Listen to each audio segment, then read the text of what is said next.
doe jy gepas?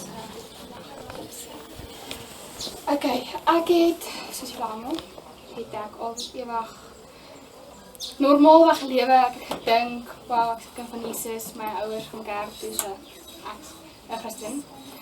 Kinderkerke bygewoon en ja, ek het normaalweg gelewe. Sonder om regtig tyd te maak vir die Here.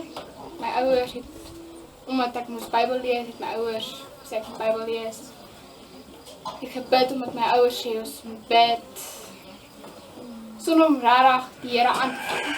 En met tyd soos jy ouer word, kom die duiwel en hy probeer jou weg van die Here af te neem.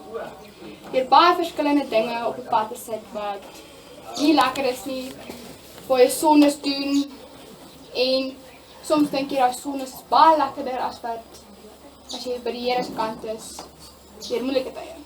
En ek het my lewe geniet.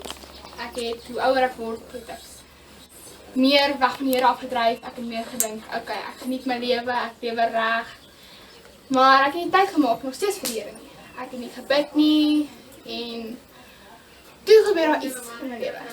Die Here het my gewys, hy is die enigste een wat in my lewe moet wees. Ek moet geen mense eers sit nie, en ek het hard gebid daarna, die Here het dat ek op my knie beland en vir sy vergifnis vra.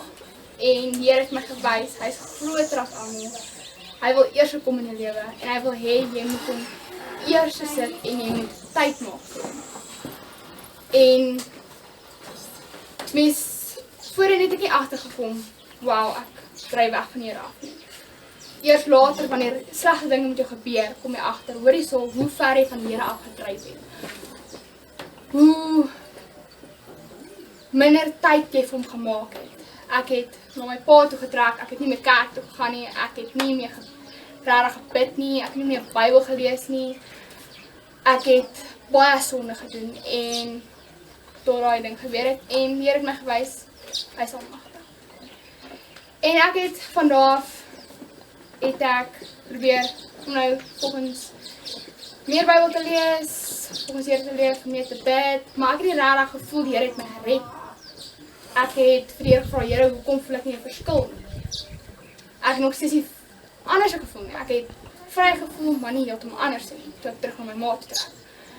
Tot ek op hierdie kamp gekom het, en hulle het my regtig gewys hoe dit is om nader aan die Here te voel.